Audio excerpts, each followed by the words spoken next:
So, hi everyone. I hope you're enjoying the summer while I'm stuck in a miserable Australian winter. But we should all be ready now for some more fantastic linguistics. I'm Kleanthis Groman. My co-host across the screen is Lydia Grebenkova, and this is Reflections. Here at Reflections, we celebrate generative syntax, its foundations and developments. And we're doing this by inviting long-standing scholars to reflect on the early work and their current perspectives. We've now had 11 amazing talks, which you can watch on YouTube, and we'll post the link in the chat shortly. And today we're bagging the dozen, which Lydia will introduce in a moment. Before that, let me just remind you about our plans for next year. After exploring the foundations for 3 years now, we'll switch to a new theme, structure building in syntax and beyond. Lydia announced this last time already. And as of this week, we already have 4 great speakers lined up. Chris Collins will open this new topic for us with a talk on merge on November 6th. Next up is Heather Newell with a talk on structure in phonology next January on the 27th, a Wednesday. And I think these are already on the advertisement slide. And 2 more talks on March 17th, another Wednesday. We'll have Guglielmo Cinque, who will talk about linearization in UG. By the way, Memo will present the first version of that material at Creteling, the wonderful summer school on the Greek island of Crete, in the second half of July, so in a couple of weeks from now. There he will co-teach a course with Norman Richards.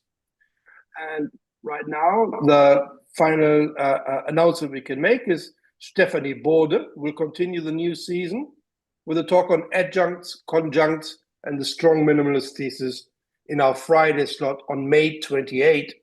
And that covers us pretty much for the next year or next 12 months. You can see already that we are making some changes. One of them is a change of pace. So we're aiming for Reflections lecture every 2 months or so, rather than once per quarter. We'll see how that works out. In any case, before all that, we still have a final exciting talk in the Foundation series. Lydia will introduce today's speaker presently. Let me just mention a couple of housekeeping matters as we do. It would be great if you could all turn on your camera so that the speaker, Mamoru, can also see your friendly faces. Please keep your microphones muted unless you're interacting in the question period. There's a chat, and we will post the handout several times in the next 10 minutes or so, as long as more people will join us. But please keep chat traffic to a minimum during the talk. Afterwards, you can use it, of course, also to ask questions if you don't want to use your mic. And with that, I hand over to Lydia. Hi, everyone. It is my great pleasure to introduce Mamoru Saito as our today's speaker. And first of all, let me thank Mamoru for his willingness to give his talk in the middle of the night. It's after midnight where he is. Kleanthis is also being steady there in Australia in the middle of the night. So I'll try to be concise and energetic to keep them both awake. Professor Saito received his PhD in 1985 from MIT, after which he taught for 4 years at USC and University of Tsukuba, and for 7 years at University of Connecticut, before he joined Nanzan University in 1995, where he worked for 27 years, before joining Notre Dame Seishin University in 2022, where he's working currently. He's been a co-editor of the Journal of East Asian Linguistics in 1995, since 1995, and has participated in as a faculty in several LSA institutes. And I can share with you that I actually sat in on one of his courses at LSA Summer Institute and can personally attest to how great of a teacher Mamoru is. In his research, Professor Saito has made outstanding contributions to a great variety of topics, especially scrambling, ellipsis, and interaction of movement and theta role assignment. Among his current publications are fascinating works on null arguments, ellipsis, and labeling, as well as the nature of the workspace and merge. So let's welcome Mamoru Saito with his talk titled Move Alpha, Free Merge, and Scrambling. Well, thank you very much for the nice introduction. Let me share the screen.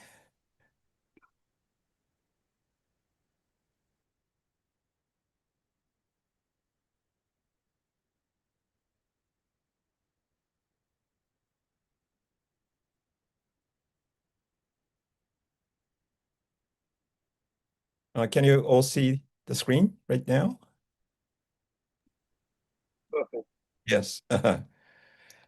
Good. Well, thank you for inviting me for this wonderful series, and I understand that well, in this series, the talk can be a bit personal, but I understand that many of you won't be interested in my life story. So instead, I decided to give the life story of Scrambling, actually. And Scrambling has gone through ups and downs, actually. So it's I hope you'll enjoy it. And Scrambling is actually addictive. And many people ask me why I keep working on Scrambling. And well, I did work on some other phenomena. But as I work on those phenomena, I, of course, raise the question, what happens if we change the word order? And then I get right back into scrambling. So that's basically the reason I worked on scrambling. Now, actually, I'm going to say somewhat subjectively that the analysis of scrambling went through 5 stages, actually. And sometimes, well, it went through dark ages. Sometimes it was highlighted and whatnot. But let me first give you the overview. And not surprisingly, I'm going to use mainly data from Japanese. And well, first of all, in Japanese, as you can see in one, the verb has to be final, but other constituents can appear in any order. So 1A is the basic word order, and subject, well, PP, and then object and verb. But well, the 3 constituents, aside from the verb, can appear in any order, as you can imagine in one. And if you look at, for example, let's see, this, well, we have the object and the PP and the subject order. Nowadays, we think that this is derived by moving the PP first to the front and then the object. So multiple scrambling.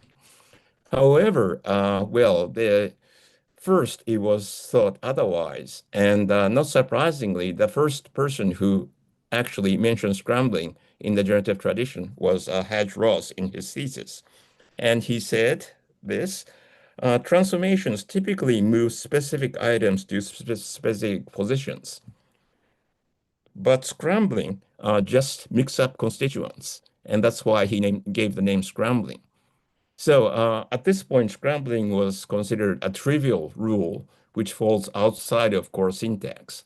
And if I remember correctly, actually, Chomsky and Lasnik, filters and control, said that scrambling is a stylistic rule. So at this point, scrambling was just a trivial, not so important rule. Now, scrambling was formulated accordingly by many authors around that time. And for example, Muraki says that scrambling is basically close bound. He assumes that there's no VP in Japanese. And he says that any major constituents can exchange orders, actually. So these can exchange orders. Now, differently, and this is a bit important, a person named Shinichi Harada formulated scrambling otherwise. And very importantly, he said that scrambling is not clause bound. So for example, we have a verb here, and this can be the matrix verb. And we have 2 positions here. And the first position here can be a matrix position, and this can be an embedded position. And he said that matrix constituent and embedded constituent can exchange order. And also, he said that the embedded constituent can move into a position in the matrix clause, and a constituent in the matrix clause can move into the embedded clause. So this is the formulation of his scrambling. Now, given that Harada assumed that scrambling is not close-bound, he actually argued that scrambling is a syntactic movement. And basically, his argument is based on the fact that long-distance scrambling obeys subjacency. However, the dominant view at that point was that close internal scrambling, scrambling is basically close internal, and long-distance leftward scrambling should be considered something else, sometimes referred to as emphatic fronting. So it was assumed widely that scrambling is close-bound.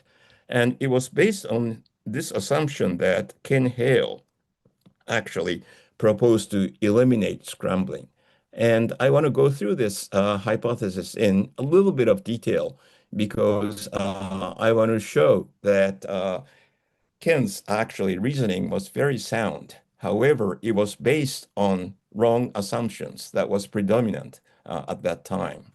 But anyway, one assumption was that, well, scrambling is close bound, basically. However, afterwards, so actually, since Ken proposed to eliminate scrambling, that was the first dark age for scrambling. So it didn't exist, actually. Now, afterwards, there are many arguments for scrambling, and those were made by Yuki Kuroda, John Whitman, and myself, for example. And once, we thought that scrambling is a syntactic rule, well, I decided to do something that is in the second chapter of my thesis, I argued that scrambling can be reduced to move alpha. Now, at that point, there are many transformational rules, and they were reduced to move WH and move NP. And again, in Chomsky and Lasnik filtration control, they were both reduced to move alpha, move anything anywhere optionally. Now, if scrambling is a syntactic rule, I thought it should be reduced to move alpha as well. So that's what I argued actually in my thesis. Now, that was, I think, a nice period for scrambling because scrambling was, in a sense, move anything anywhere, and it was a model syntactic rule. However, it raised an interesting question. That is, if scrambling is part move alpha, and move alpha is a universal principle, then, why is it that, for example, English doesn't allow scrambling? And this, I think, was raised first by Howard Lasnik. And at that time, I was working closely with Howard. And for those of you who know Howard, you know that he takes empirical results and the theory very, very seriously. So he seriously considered why English shouldn't have scrambling. And at that time, we started working on the hypothesis that, since Howard allows topicalization quite freely, he's one of those speakers, we try to equate English topicalization with Japanese scrambling. However, there was a complication caused by my own work. That is, I argued that English topicalization is, of course, operator movement, as was widely assumed. However, scrambling is not operator movement. Right? So they have to be distinct. And actually, this was first presented by in a workshop in 1986, organized by Bo Frieden at Princeton, actually. Now, so the question remained, if scrambling is move alpha, why is it that many languages don't allow scrambling? And for English, for example, one answer was given by Chomsky's last resort principle. That is, back in 1986, he argued that movement is allowed to the extent that it was required by the moved item. Right? And that explained why English doesn't have scrambling. However, it eliminated all optional movements. So basically, it outlawed scrambling, actually. So Japanese shouldn't have scrambling either. So actually, the situation was that Japanese has scrambling as a syntactic movement, but scrambling shouldn't exist. And this was the second dark age for scrambling, stage 4, actually. Now, in my personal view, a breakthrough came much later, actually, and that is for scrambling, when Chomsky proposed the labeling theory. Now, the last resort principle says that, well, optional movement is basically banned. However, well, the labeling theory, well, subsumes many things. It accounts for the distribution of noun phrases, the X bar structure, the properties of movement, and whatnot. And it subsumes the last resort principle as well. That is, it says that scrambling is disallowed in English because the structure created by scrambling is not properly labeled in English. Now, that opens a way to account for why scrambling is allowed in some languages, but not in others. That is, if we can say that Japanese has a means to properly label the structure created by scrambling, then we can explain why scrambling is allowed in Japanese, but not in English. Right? And that's the approach that I took in my, well, recent papers. And I'm not sure if it's successful, but if this approach is successful, then we can finally explain why scrambling is allowed in some languages, but not in others. And well, just going to the conclusion, I think this is a good model case that shows that as the theory becomes more abstract and more advanced, right, then we have a way to account for variation among languages with respect to some phenomena. So this is basically the overview. So scrambling went through actually 5 stages. That's the life story of scrambling. Now, in the remainder of this talk, I'm going to go through what I said in a little more detail, starting with background to Ken Hale's hypothesis to eliminate scrambling. So going to section 2, as I said, well, Harada, 1977, Shinichi Harada actually argued that scrambling is a good syntactic movement operation. And he pointed out that long-distance scrambling obeys subjacency. So, for example, for the Japanese example, you can just look at actually the translation. So 8 is, Taro said that everyone was looking for Hanako, and Hanako was scrambling, or for Hanako was scrambling to the beginning of the sentence. This is fine. However, 9, this is Taro met a person who was looking for Hanako, and for Hanako is scrambled to the beginning of the sentence. And this is degraded. And this is a complex NP constraint violation. However, many people argued against Harada. And the idea was that, well, Harada's rule allows long-distance rightward scrambling, but long-distance rightward scrambling is impossible. So, for example, this one, 10A is Taro thinks that Hanako is in Sendai, and we can, of course, move Sendai to the beginning of the sentence, and this is B. However, if we try to move Sendai, actually, it's here, rightward, across the closed boundary, CP, then this is bad. So rightward scrambling is closed bound, right? Rightward scrambling is closed bound. But this is allowed by the formulation of scrambling by Harada. Also, 11 basically shows the same thing. This is Taro said to everyone that Hanako bought that book, and we have that book and then to everyone, and we exchange their position, then it's bad. And this is allowed by Harada's formulation of scrambling. So basically, well, they said that, well, Harada's formulation is too generous. And well, we have leftward long distance scrambling. That's fine. However, we don't have rightward long distance scrambling. So scrambling should be, well, closed bound. And long distance scrambling is a distinct rule, which should be called emphatic fronting. So scrambling is close-bound. That was a dominant view at that point. Okay. Now, there was one more assumption at that point, and that is Japanese doesn't have VPs. And when I started, well, studying linguistics around, well, 1978, I read, well, articles on Japanese. And many people said that John Hines showed that Japanese doesn't have VPs. And his argument is that, well, Japanese doesn't have VP deletion.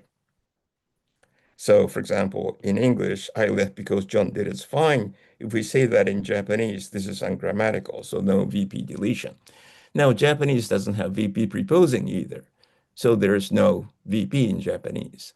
And I thought it was really strange because, well, doing generative grammar, well, if we assume that all languages are similar, so there's evidence that there's VP in English. The null hypothesis is that Japanese has VP too.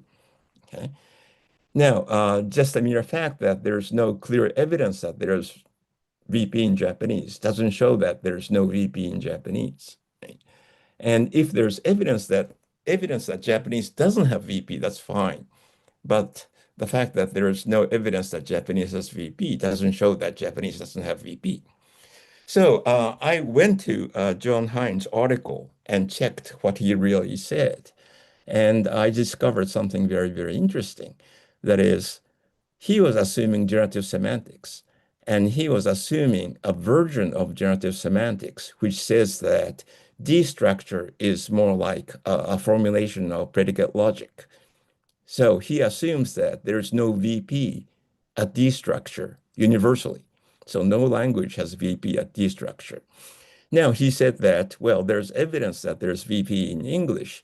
So there must be a transformational rule applying to English that creates a VP, right?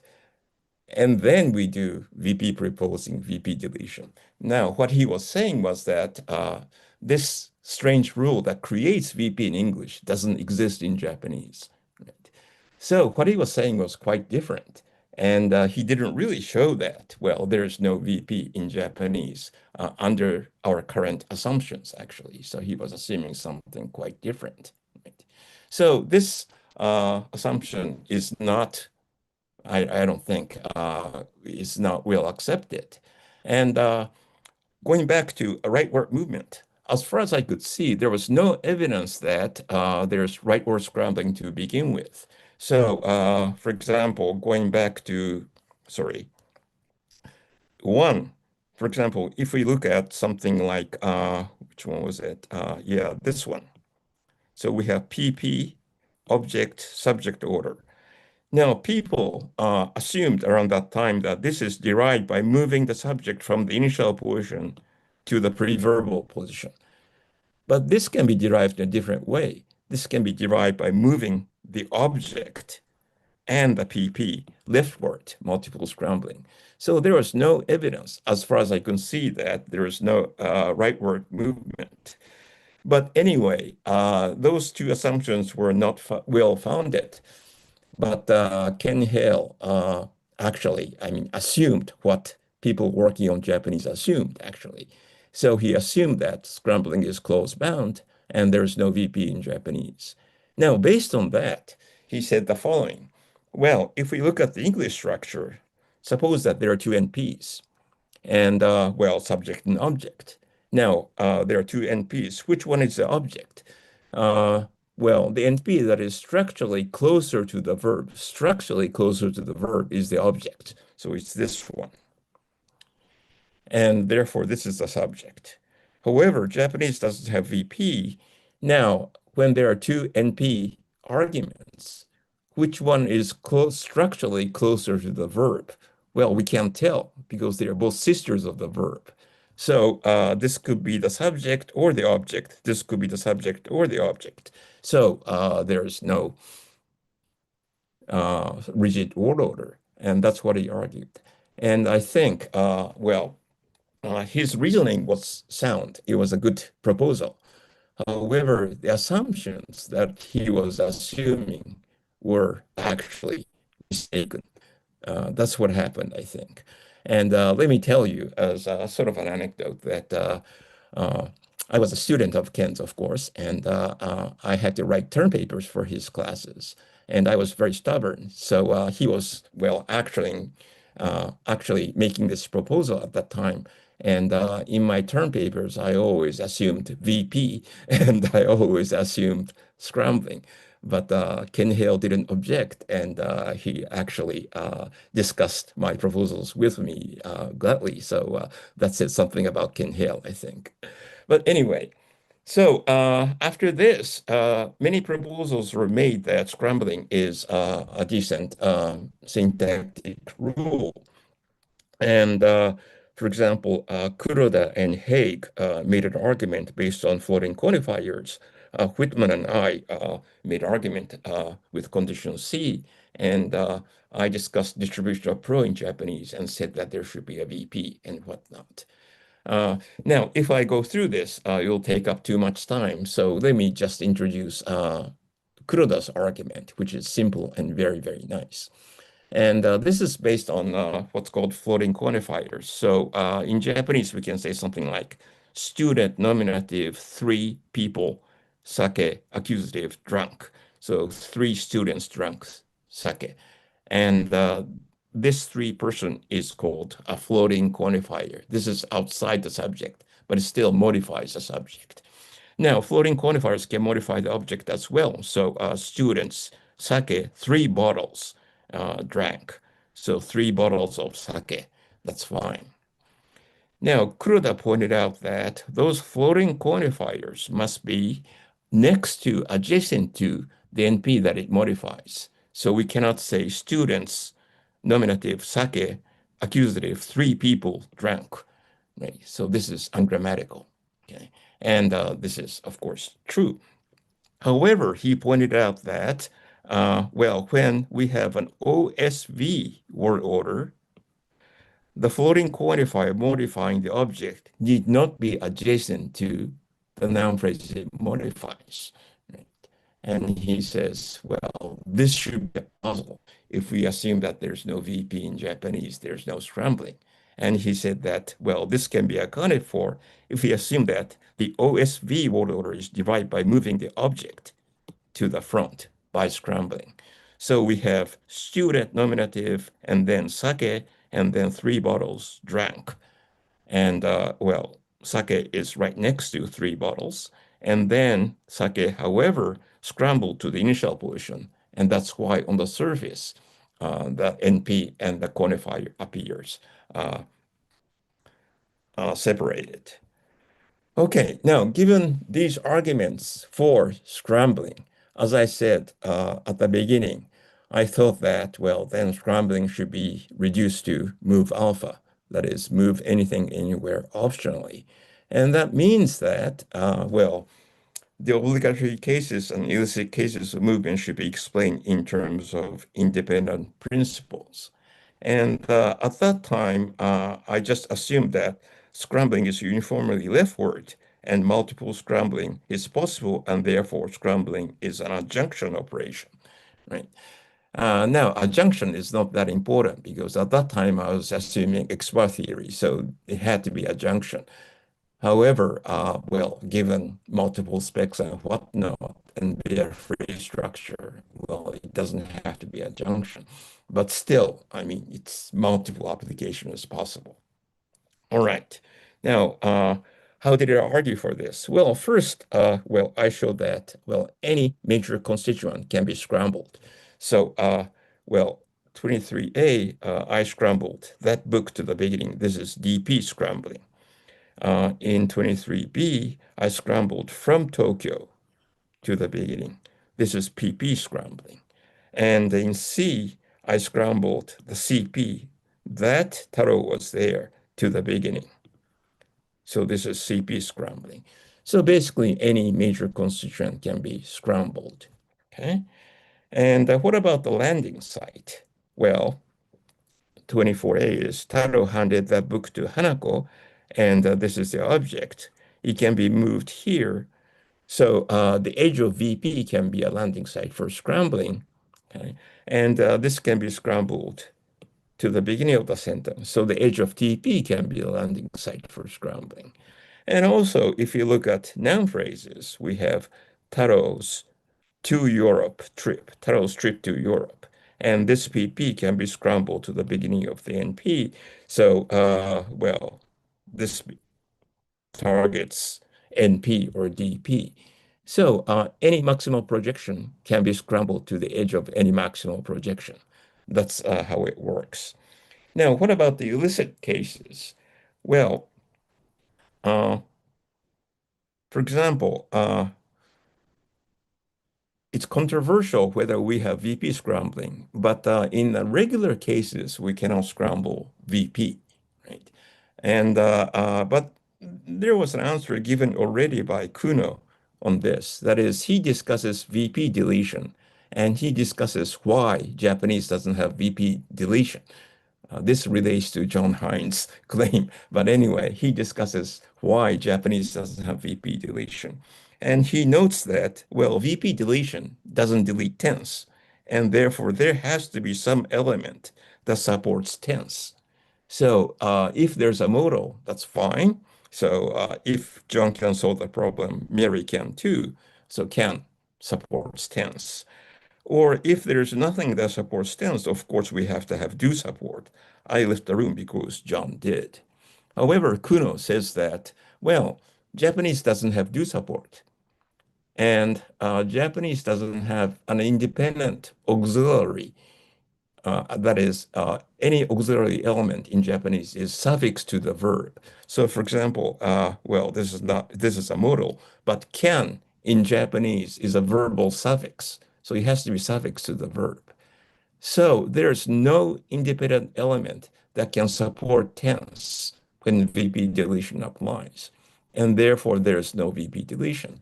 Now, this argument applies to VP preposing as well, right? Or VP scrambling. So if we scramble VP, for example, we have by that book Hanako did. Now we strand past tense, but there's no element to support tense. So this is ungrammatical.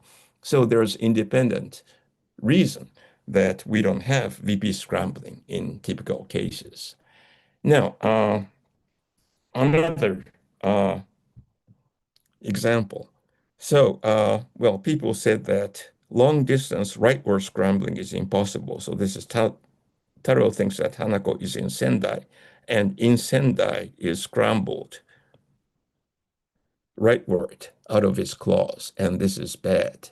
Now, I assume that there's no rightward scrambling to begin with, but a similar configuration can be created by leftward scrambling. So this is Taro. Taro thinks that Hanako is in Sendai. Now, what I did in B is I scrambled in Sendai to the beginning of the sentence. Now, since multiple scrambling is possible, after that, I scrambled the whole CP to the beginning of the sentence again. And then we have this configuration. We first scrambled PP, and then we scrambled the CP to the beginning of the sentence. Now, this looks like rightward scrambling, right? So PP actually moved rightward like this. However, this structure is ruled out by the proper binding condition because trace is not bound. Oh, by the way, I have traces here. It's not that I believe in traces, but I indicate traces because it's very convenient to show where the movement originated from. Okay, but anyway, it was at that time there was a proper binding condition by Bofiengo, and this violates that. Now, the proper binding condition is, in a sense, reformulated or explained by minimal yield in more recent terms. So this account can be maintained in a different way even today, basically. Okay. Okay. So it seems that scrambling can be reduced to move alpha. And as I said, well, Howard raises a question, then why is it that English doesn't have scrambling? And well, at one point, if I remember correctly, we tried to argue that English topicalization is scrambling. or Japanese scrambling is English topicalization. And that's how one of the motivations we started working on the book Move Alpha, actually.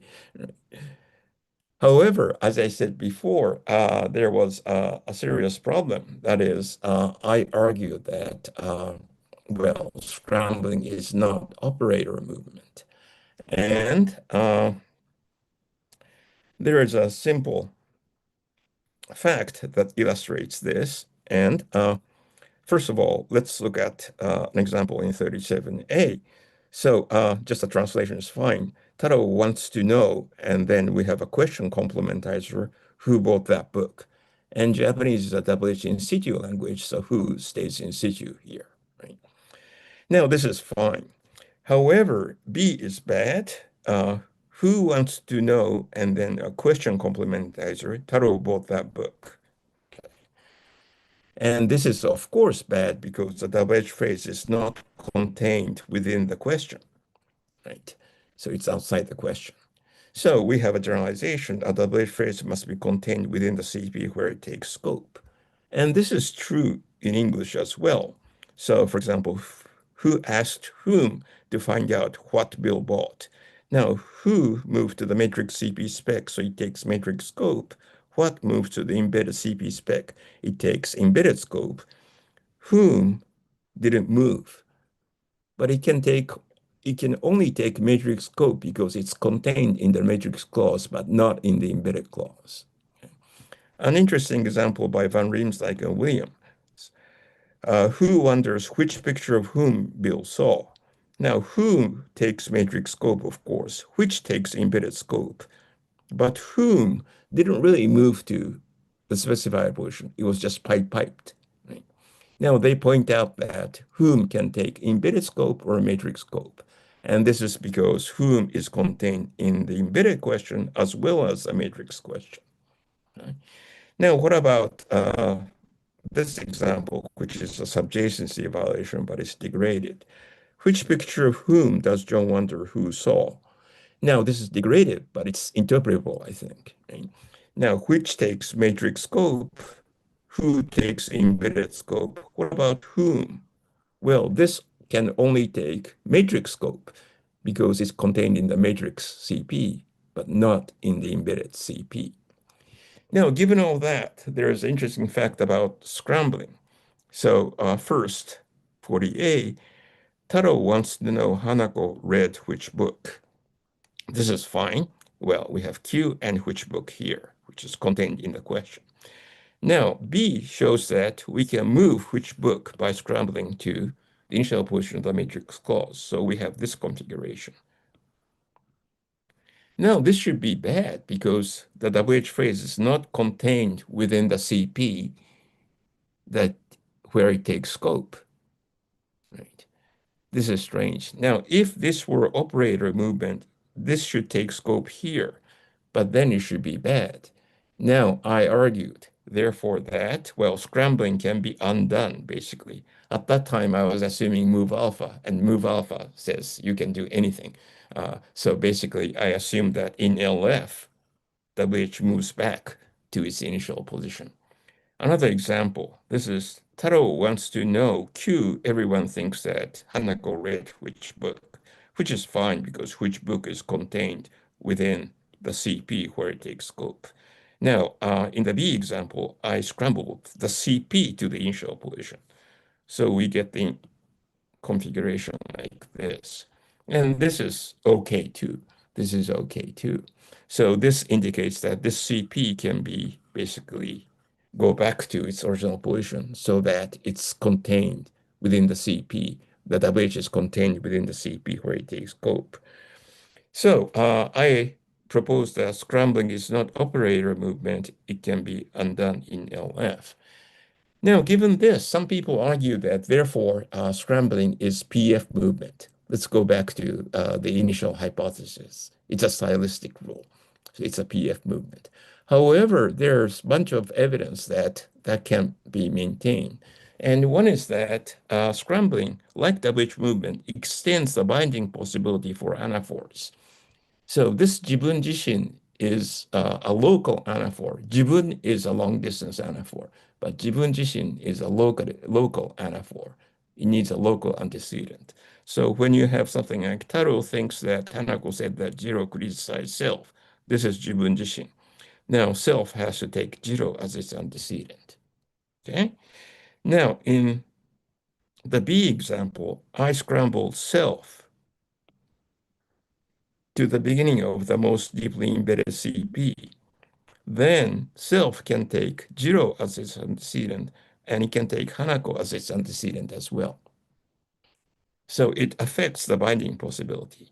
Now, in the C example, I scrambled self to the beginning of the second clause here. Now, the example is three ways ambiguous. Self can take Jiro as its antecedent, Hanako as its antecedent, and Taro as its antecedent. So scrambling cannot be a stylistic rule, actually. Okay, then the question again came up. Why is it that, well, English doesn't have scrambling? That is, I stated here, scrambling can be analyzed as an instance of move alpha and is clearly different from topicalization. Then again, why is it that scrambling is not allowed in all languages? And as I said, then in knowledge of language, Chomsky proposed what's called the last resort principle. And the idea was that, well, he was basically referring to NP movement, but NP movement applies only for the NP to receive case, basically. So Mary moves to the matrix subject position here and receives case. Now, 46A, it seems to John that Mary was the best candidate. We cannot move John to this position because, well, John doesn't have to move to this position to receive case. That's ruled out by the last resort principle. Now, we could say that, well, in this case, John receives case in two positions, so this is bad. But, well, we can create examples like 47B. It is likely John to seem to that Mary is the best candidate. This is bad as well. Now, John doesn't receive case at the landing site. It only receives case at the initial site. But this is still bad. So NP movement doesn't apply to an NP that is already assigned case. And NP movement, well, applies only when the moved NP requires case and therefore has to move. Now, this, in a sense, nicely rules out scrambling. Because, well, who said that Mary bought what is fine? Well, if we scramble what to the edge of the TP, this is bad. But there is no reason for what to move to this position. So this is ruled out by the last resort principle. The same thing if we scramble what to the edge of the CP. There's no reason to move this what to the edge of this CP. So this is ruled out by the last resort principle. But of course, Japanese allow scrambling. So who said that Mary bought what? This is fine, but we can scramble what here. So this is who said that what Mary, who said what that Mary bought. Okay, so this is fine. So the question is now turned around. The question before was why English doesn't have scrambling. Now the question is why does Japanese have scrambling?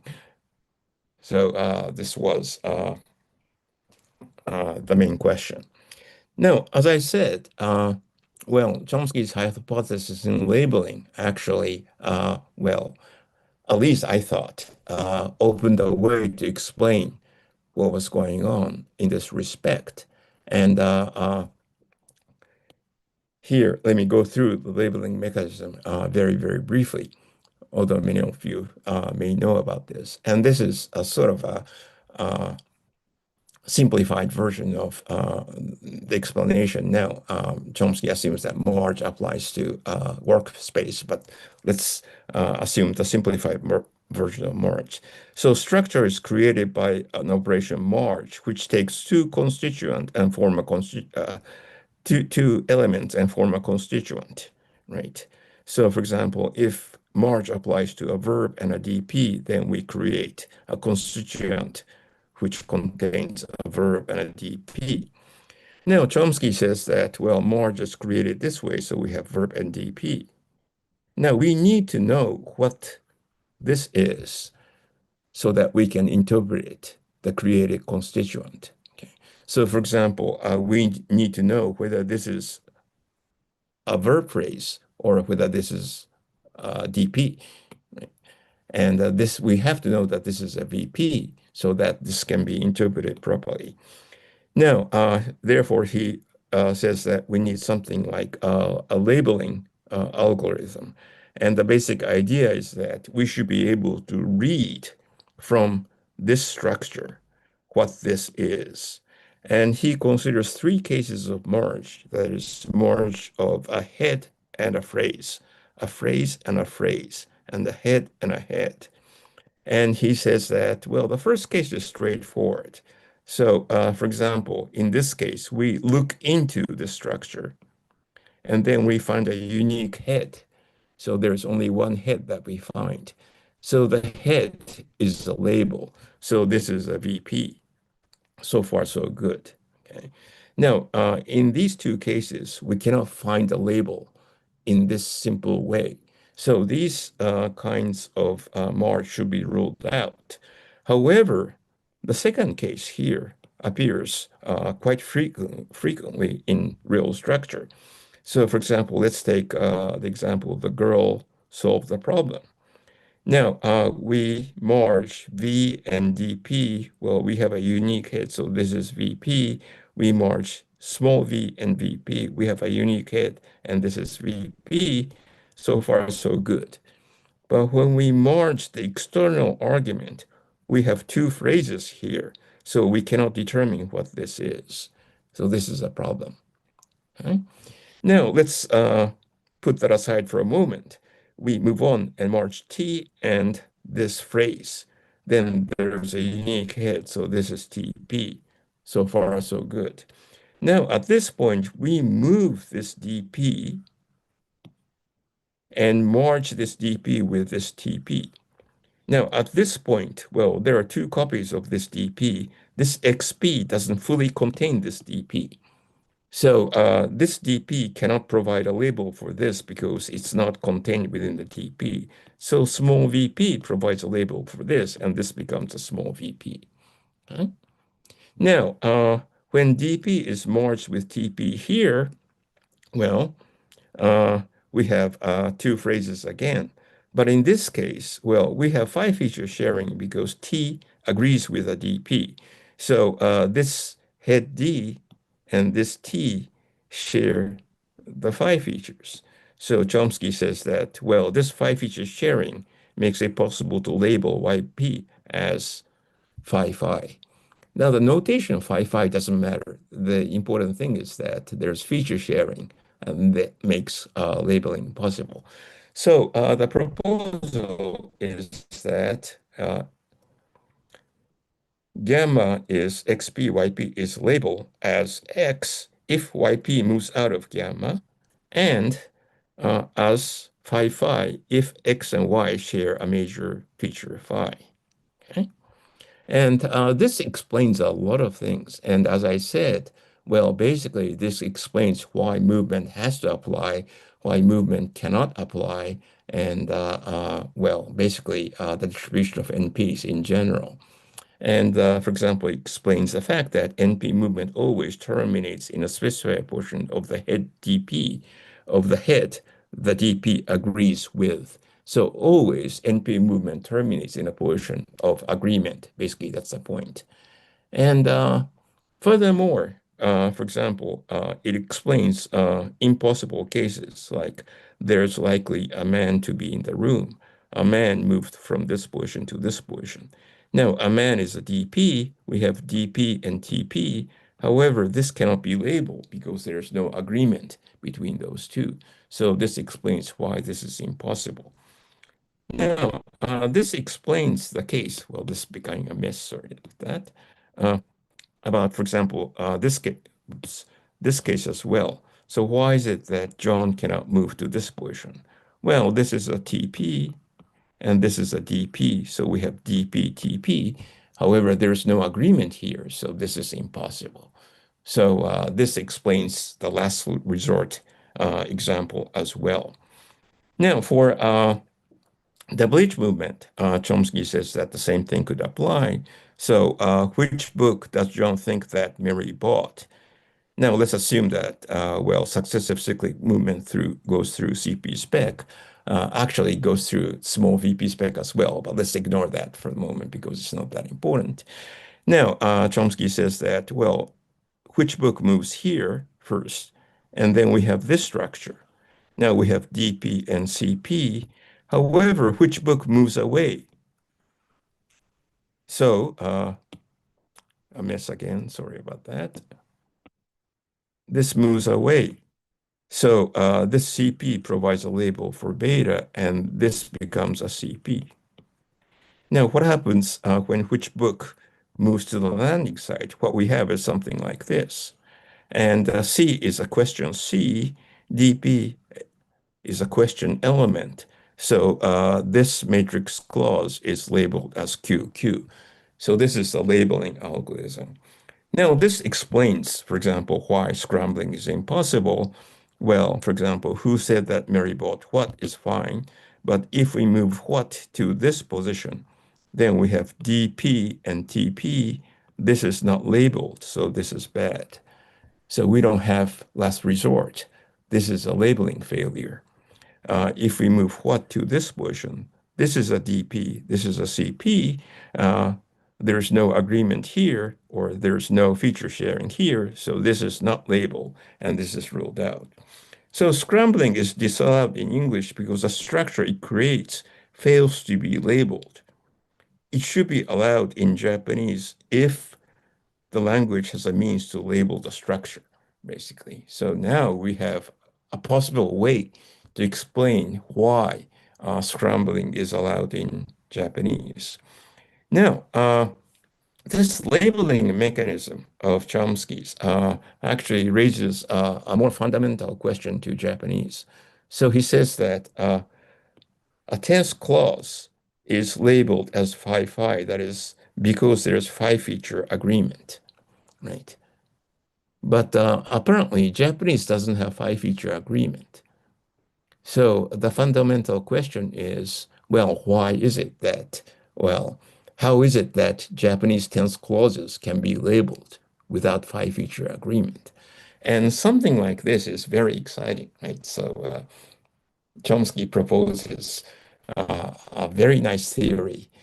Now, Japanese is a problem. We don't know what to do. Now, this should excite everyone working on Japanese, right? So there's something to do, actually.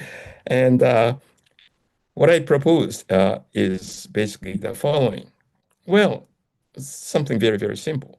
That is, in English, tense clauses are labeled as phi-phi through phi feature agreement. In Japanese, there is no phi feature agreement, but there is a case suffix in Japanese. So the case suffix must be doing something here. And I came up with a very simple hypothesis that suffix case functions as an anti-labeling device in Japanese. Okay. So this says that if we have a structure, gamma is DP case and XP, then, well, this is ignored for labeling because it has case. And XP provides a label for gamma. So gamma is XP. Okay. Now, this is a very simple hypothesis, but explains actually many things. And one is the fact that Japanese allow multiple subject constructions. So this is a very famous example by Kuno, 1973. So civilized countries, nominative, male, nominative, average lifespan, nominative, short. So it is in civilized countries that males' average lifespan is short. I'm not sure if it's true, but anyway, this example has three subjects. So this is average lifespan is the real subject. Male is an additional subject, and the civilized country is additional subject. Now, this should be possible because we have TP and DP and nominative on top of this. So, well, the labeling mechanism says ignore this for labeling, ignore this for labeling. So this is a TP and this is a TP. And this accounts for example, object scrambling. So if we scramble the object here, we have this structure. Now, since we have case here, this is ignored for labeling. And TP provides a label for this, actually. Right? So this is very, very straightforward. Now, in English, of course, we can't have an additional subject because five-feature agreement is 1-to-1, and there is only one TP that agrees with T in five features, actually. Okay. Okay, now this finally raises the question. Why is it that suffixical case functions as an anti-labeling device? And for this, I appeal to, well, what's called the KP hypothesis proposed by Travis and Lamontagne and Fukuda. And they say that, well, Japanese case is a head, K head. So Taro and then accusative case, this is a KP, case phrase. Okay. And actually, again, back in 1986, Lisa Travis, well, showed me this hypothesis, and she asked me what I think about this. And I said, it's a very interesting hypothesis, but frankly, I don't like it very much. And I feel bad about it now because now I'm accepting it. And the reason that I didn't like it at that point, one reason that I didn't like it at that point was that suppose that our object is KP with K head, and then this appears in the object position. Well, we want to say that the verb selects a DP and not KP, right? And the case has nothing to do with semantic selection. That's by definition of case. So that's why I didn't like the hypothesis. But I thought that this can be worked out if we assume what Chomsky proposed again, that is, some heads are weak. And in his 2015 paper that appears in Festschrift for Adriana, actually, he said that, well, T in English is weak. And, well, he was assuming that, for example, in Italian, prodrop is possible. And in that case, there is no subject. So this structure is possible. And he said that this is because T can provide a label for TP. However, this is impossible in English because T is a weak head, and this cannot provide a label. So this doesn't have a label in English. Now, how do we label TPs in English? Well, we have to have a subject here, right? And then, well, this can be labeled by five-feature sharing, that is, as phi-phi. And that's why in English, we have to have an overt subject, basically. That's Chomsky's hypothesis. And for example, we already saw why an external argument has to move from spec small vp to TP, because if it remained in spec small vp, then small vp phrase cannot be labeled. However, for example, in unaccusatives like the boat sank, we have to explain why in English the boat has to move to TP spec, and this serves a purpose. Now, Chomsky proposes then that if a head is a weak head, then HXP fails to be labeled. So if T is weak here, then this cannot be labeled. That's Chomsky's assumption. Now, I propose to change this a little bit. And basically what I said is the following. Suppose we have alpha beta. And if alpha is a weak head, or search into alpha finds a weak head, then the label of beta becomes the label of the whole thing. Okay. So again, let me say that if alpha is a weak head, or search in alpha finds a weak head, then the label of beta becomes the label of the whole thing.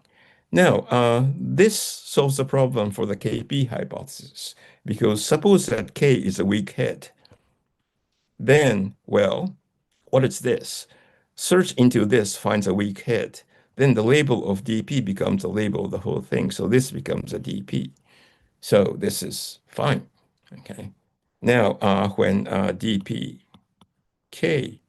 appears in the object portion, this is a DP. So there is no problem with the selection. Okay. Now, this solves the problem for labeling of tense clauses in Japanese. How? Well, this is a structure of a sentence in Japanese. Okay. Now, we want to label this guy. We look into this and search into this finds a weak head. So the label of this guy becomes the label of the whole thing. So this is a TP. Okay. So this explains why case functions as an anti-labeling device. And also it accounts for multiple subjects and scrambling. So this is just 70, right? So, well, K is a weak head, so this is DP. For this, search into this finds a weak head, so this is a TP. Now, what about this? Search into this finds a weak head again. So the label of this is TP. So this basically works. So just assuming something like weak head that Chomsky already proposed, well, we can account for why basically Japanese clauses can be labeled and why it allows multiple subjects and scrambling. Okay, now conclusion. Well, this is just a summary, and from 73 on is important. So, well, I raise the question, why some languages allow scrambling and others don't? Well, the first question is why English doesn't have scrambling? And Chomsky proposed the last resort principle. He wasn't, targeting scrambling, but that has the effect of ruling out scrambling. Now, given the last resort principle, the question was turned around. Why Japanese allow scrambling? Now we have the labeling theory, and the labeling theory is abstract and has very wide empirical coverage. It explains the distribution of noun phrases and why syntactic structures more or less conform to X-bar theory. It accounts for obligatory movement replacing the case filter and impossible movement replacing, for example, the last resort principle. The theory predicts that scrambling is allowed only if the structure it creates is properly labeled. Thus, it opens up a way to account for language variation with respect to scrambling. Saito 2016 and 2018 present a possible way to work this out. Okay. That is, Japanese allow scrambling because it has case markers that are weak heads. Now, this may not be correct, but still, if this approach, general approach is correct, it shows that as the theory become more advanced and more abstract, it makes it possible to explain language variation. And let me mention just a couple of short things at the end. That is, for example, nowadays, Noam often mentions that, well, since the theory is so abstract, the core syntax is universal, and variation should be, should be explained in terms of externalization, basically. Now, what I'm saying is that, well, that may not be possibly true.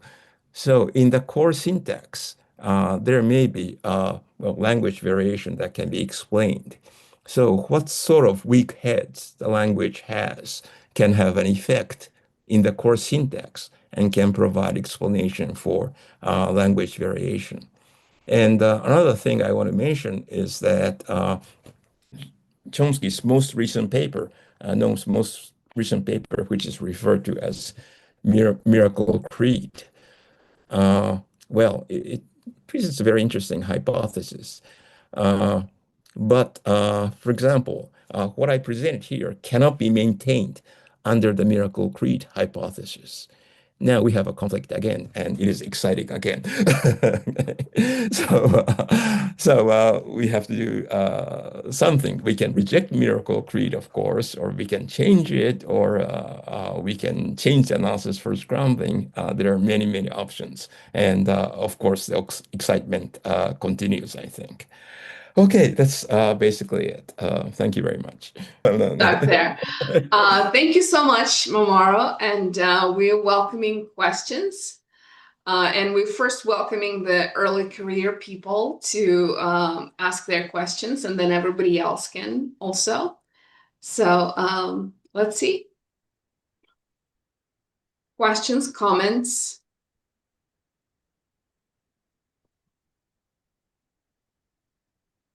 I went pretty fast, so repeat some part or would be a fine comment, actually. Okay, we have a hand raised, and I'll probably butcher your name, but I'll just say Liu. Hi, my name is Jin Dong. Hi, Mhm. Professor Saito. Thank you very much for your talk. I have a question about the nature of search algorithm that is involved in the labeling mechanism, and I apologize that I don't have a deep understanding of the labeling algorithm, so I might be coming out of ignorance. But can you turn to the 71, the example 71 in 31. the handout? Let me share the screen again. Sorry for that. Yeah.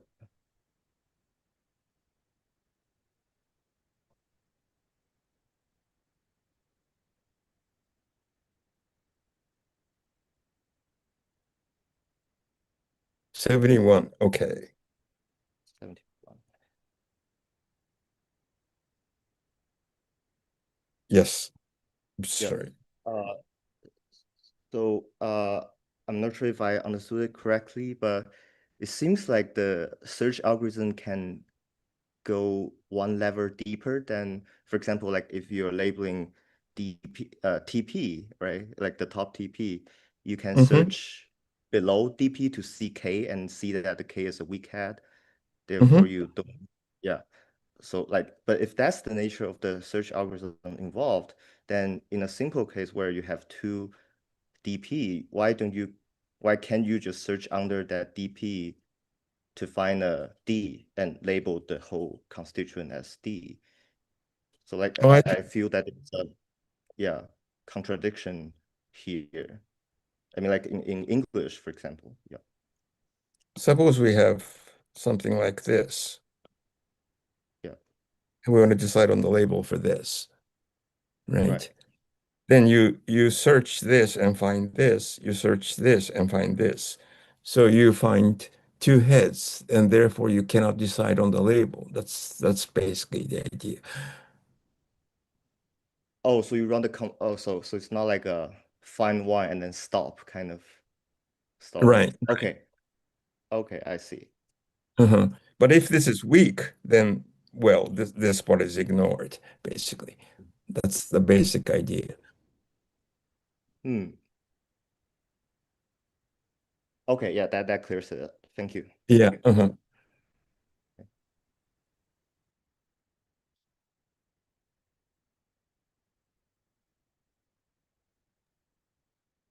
Howard? Howard, yeah. Yeah, hi. Hi. Your wonderful talk brought back many happy memories of numerous wonderful talks I've heard by you. Well, thank you. This is, I think, a very minor question, but Mhm. given that 5-feature agreement is strictly one-to-one, I'm wondering what we say about constructions like the following.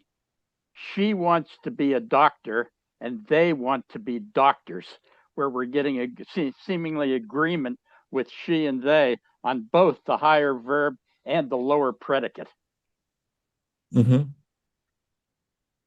So can you repeat the example again? She wants. Yes, she wants to be a doctor Mm-hmm. versus they want to be doctors, I see. where we're getting agreement, obviously with the higher verb, want versus wants, but also seemingly agreement with the lower predicate, a doctor versus doctors.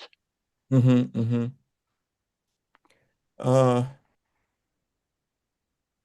Is that really agreement? Well, Or that's just part of the question, really. yeah, yeah. It's something resembling agreement, Uh-huh, uh-huh, and it seems to be based on the feature number. uh-huh, uh-huh. So, for example, they want to form a team is fine too, right? So, Mm-hmm. there's no agreement between a team and they, I guess. So, Right.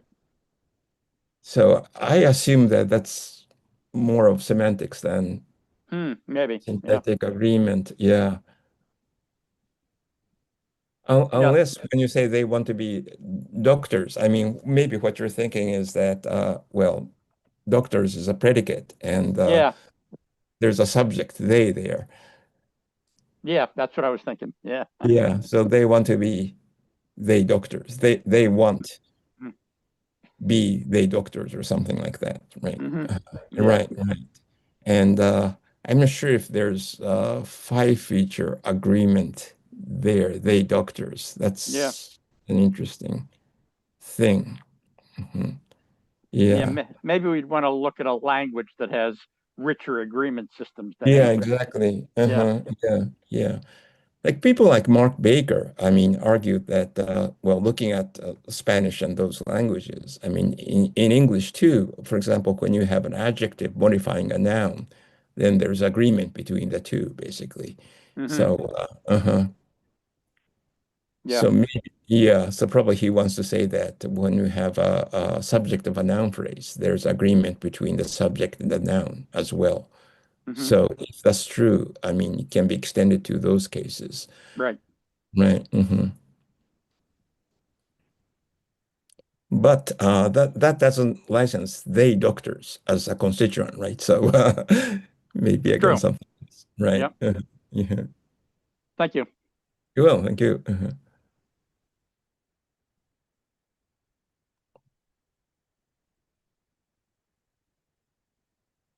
Okay, Keith.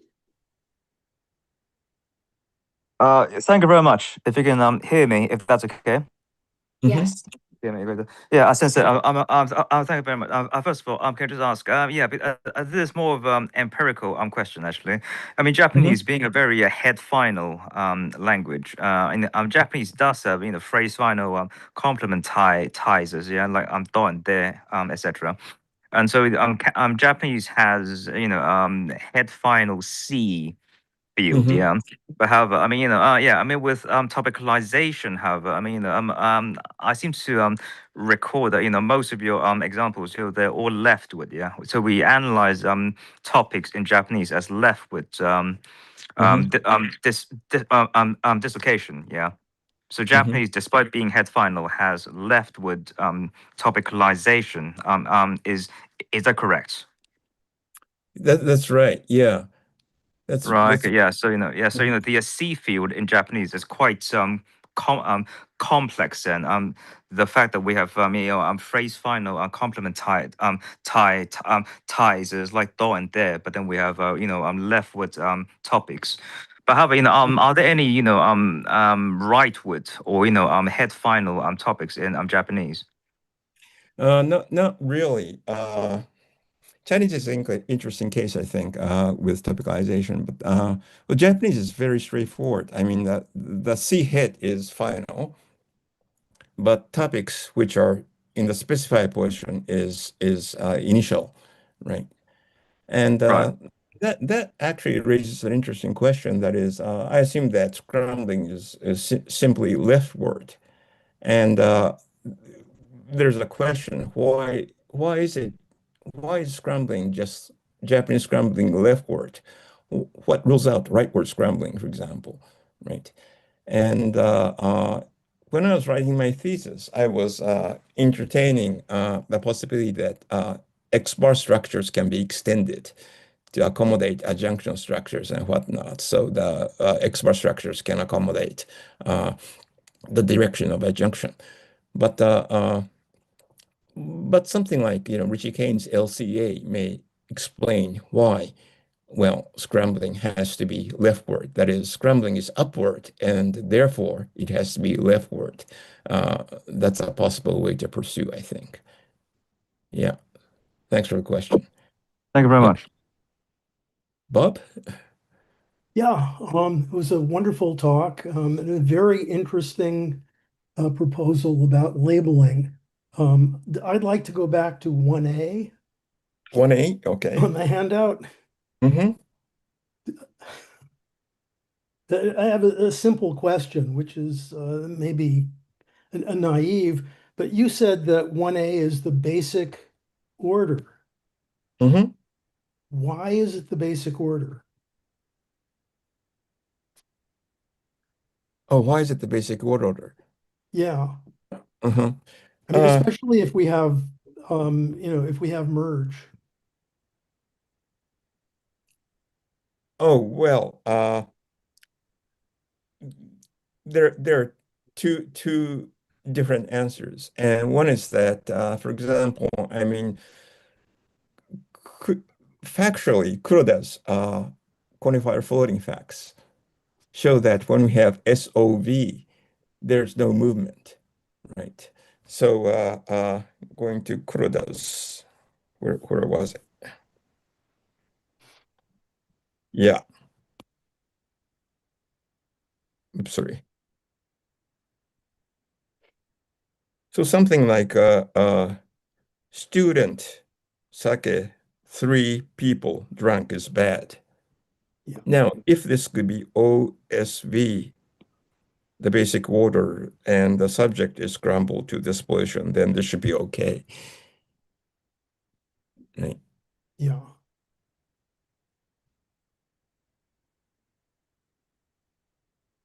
So there's a difference between SOV, and in this case, if we have a floated quantifier, here modifying the subject, this is bad. But Right. when you have OSV, floating quantifier modifying the object, this is okay. Right. So if you assume that SOV is the basic word order and OSV is derived by moving the object, well, this is explained. That's Kuroda's argument. Right. Now, another type of answer that can be provided is that, well, if theta structure is basically universal, so the direct object here is an internal argument, then this has to combine with the object first. Okay. And then we have PP modifying the VP, and then the subject is merged. Then that provides the basic, not necessarily word order, but structure, right? The basic structure Yeah. here. Yeah. Mm. Yeah. Okay. All right.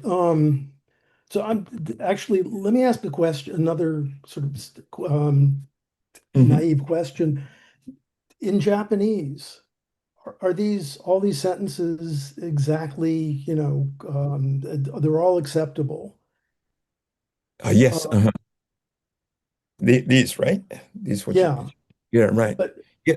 but is 1A somehow rather more natural or normal or There are experimental studies which are saying that the sentences with basic word order is easier to process, or yeah, the processing time is shorter for sentences with basic word order.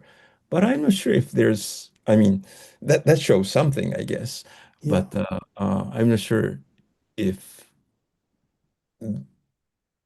I mean, I'm not sure if that's a necessary conclusion from this kind of analysis, that necessarily follows from this kind of analysis, right. right?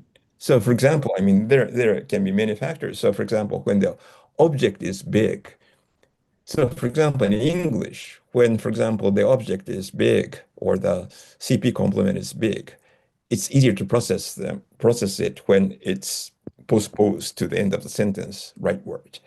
Right. In the same way in Japanese, for example, if the object is big, then if it's preposed by scrambling, the whole sentence easier to process. So Hmm. processing is a bit difficult, I think. It's hard to tell what it indicates, actually. Okay. Yeah. Oh, thank you. Yeah. Thank you. Yeah. Oh, Ur. Hi. Hi, can you hear me? Nice to Yeah. see you. Many languages, English, for example, have are said to have movements of, say, VPs or things containing VPs, remnant Mhm. VPs, smuggling type movements. These have all been proposed, and they all seem. It seems to me that they all pose a similar problem for labeling that scrambling does. Mhm. And so I'm wondering whether the of overt case suffix in Japanese that kind of liberates or makes that invisible for makes that constituent that's been scrambled invisible for labeling on a more abstract level is active and is somehow present in the cases of smuggling type movements, achieving the same end, except there's no, at least we haven't found any overt morphology, but there would be Mhm. some kind of head, some sort of head that would attract a VP or something, and it would assign it, or it would render some feature on it, it would license some feature on it, and that feature would have the property of making it Mhm. radically reconstructible, because in that respect it's exactly like scrambling, and at the same Mhm. time invisible for labeling. Mhm. Mhm. Now that's my question. That would be nice, actually. And I don't want to say that, well, I mean, case markers in Japanese are the only things that are weak heads, of course. And for example, there are many possibilities like of insertion in English, like a destruction of the city, of maybe a weak head actually there because actually destruction of the city, I mean, destruction assigns a theater role to the city, actually. So, and you mentioned smuggling cases and whatnot. So it would be nice if many cases that causes problem for labeling can be worked out using weak heads.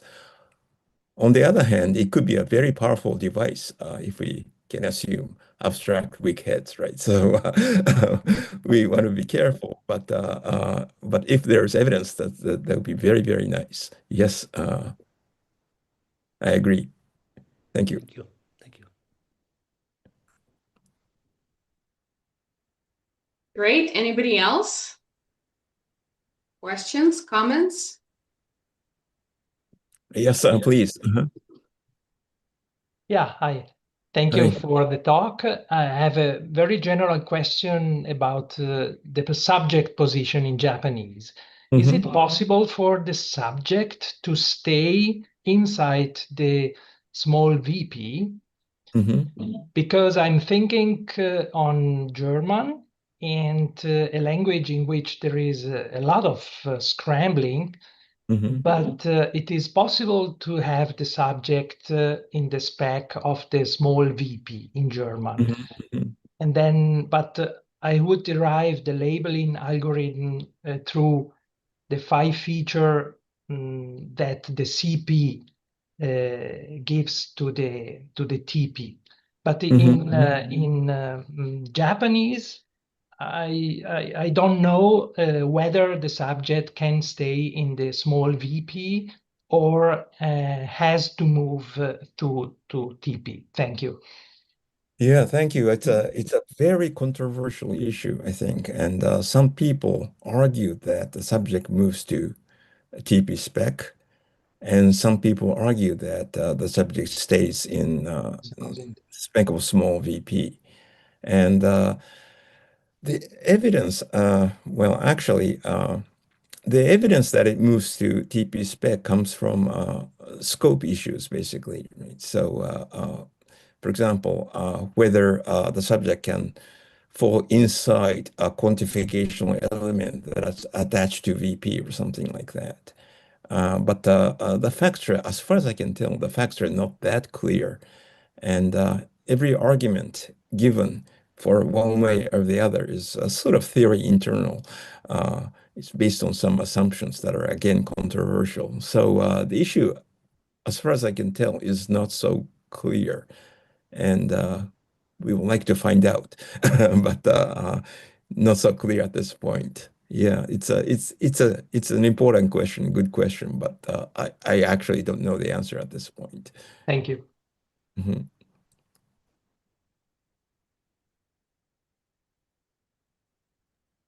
Great. Anybody else? In which case, maybe while people are thinking, can I ask you a question, Mamoru? Sure, please. Instead of thinking of the case suffix making something invisible for labeling, which Mhm. is another mystery now, right? Why it does that? Mhm. Why not treat that as a case feature that it would share with T, and Mhm. case features would be providing the label there? And Mhm. it's maybe a stronger case feature because it's phonologically realized, which would contrast it with the English case features that maybe wouldn't. Mhm. Mhm. That's quite possible, I think. So for the subject case, actually, I argued, based on Chinese, not Japanese, that case feature sharing actually can provide a label. And in that case, for example, when we just look at the clausal simple clause, tense clause, it can be labeled as a normative case by normative case feature sharing. And well, frankly, I think it's possible, but it doesn't account for the scrambling case, right? And so for Japanese, I have to assume that case does something just to account for scrambling, actually, right? So and so if I bring in Chinese, things will be more complex, but but for Okay. scrambling, I need case, And yes. another quick question. So, displacement resolving a labeling conflict, Hmm. does that sort of motivate movement in general, or we need something else like an EPP feature still or something to drive movement? Or is labeling alone sufficient to account for displacement? Basically, labeling does most of the job, but as I said toward the end, for example, Noam in his 2015 paper talks about the EPP, and in that case, for example, the boat sank. The question is why we can't say sank the boat, and there is no labeling issue because the boat is in the object position. So it looks So like we still might need the EPP then. EPP, and that's why Chomsky proposed that there's a weak head. Tense is a weak head in English, basically. Yeah. Mhm. Okay, great. Thank you. Anybody else? In which case, I will try to close. Another quick chance for you to decide if you want to ask anything else. I actually have one more question. Oh, one more question, please. Yeah, so according to your proposal, like I think the KP never interferes with labeling, right? So like Mhm. in that case, the scrambling itself cannot be motivated by avoiding labeling difficulties or like the confusion of labeling algorithm. Is that the consequence, do you think? Yes, yes, it is. So I assume that scrambling is completely optional. And people, I mean, optional is that is syntactically optional. So of course it can have some discourse effects, right? Can have some discourse effects, but it doesn't mean that it's grammatically required, I don't think. So Craig, I think you're basically right. So scrambling is not motivated by labeling at all, right? Mhm. But so do you think the trigger is still like some features on particular heads? Oh, Like the could you trigger. sorry? Yes. So the trigger for labeling first, like I'm sorry, the trigger for scrambling. So first, Mhm. our scrambling within syntax, right? It's not a PF, right? So it's Right, within it's syntax. syntax. Yeah. Yeah, Yeah. yeah, That would mean like there are some features that are triggering. yeah. It's like But Craig's question. I mean, I assume that there's no trigger basically, so it's completely optional. okay. It Interesting. can apply because it can apply. I see. And Uh-huh, uh-huh.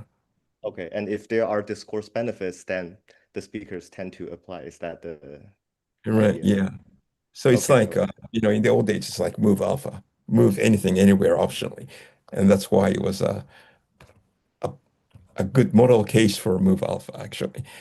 And if we have the same thing for free marge that is now assumed, right? If marge is free, then can it apply? Okay. As long as the resulting structure can be labeled properly. That's basically the idea. Okay. Gotcha. Uh-huh. Yeah. Thank you. Thank you very much. Thanks, Craig. Yeah, it's a very quick question, and if the answer is too long, we can ignore it and correspond later. But what I'm wondering about, it was broached in an earlier question, the proper binding condition has been seceded by Kitahara's proposal and so on. I'm wondering what the status of that is based on the fact that it seems to be violated in, say, the remnant movement cases in German and other languages. And I'm wondering what is the status of that nowadays? I noticed you have an article about that in the linguistic review. That's right. Yeah. So he's Akitahara. He's here, so he can answer that actually. But anyway, let me answer. And he's correct me if I'm wrong. But anyway, I mean, he said basically says that remnant movement is bad because no gnomes minimal yield says that March cannot create more than one new accessible item. Now we have a copy theory. So if we move a remnant with a copy, then two copies are not in C-command relations. So they are both independently accessible. So in addition to the newly created phrase, we have two new accessible elements. And that's how remnant movement is ruled out. Now, Hisa says that in the case where remnant movement is allowed, right, when you apply the movement, then spill out applies to the complement of the head that hosted the movement. Now, once you have a spill out, lower copies are not accessible anymore. And that's why you don't create an additional accessible element. So, so it depends on the landing site, right? So if you have remnant movement, let's say, right, it depends on the landing site. So if you land at some point doing remnant movement and spill out the complement immediately, that's okay. But otherwise, there's a violation of minimal yield. That's his. Yeah, I see. Yeah, so it's a question of timing so that the moved element is already spelled out before the top remnant is interpreted. Exactly. Yeah. Yeah. So the C command problem doesn't exist anymore. Right. Yeah. Very good. Thanks. Enjoyed the talk. Well, thank you. Wonderful. Anybody else? Okay.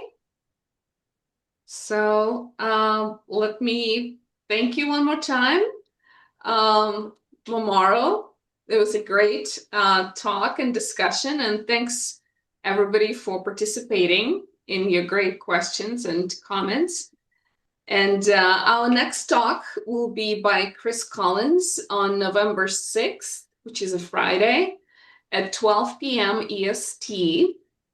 And it's going to be called Merge, Past, Present, and Future. So it should be very exciting, and I hope to see you all there. And until then, take care.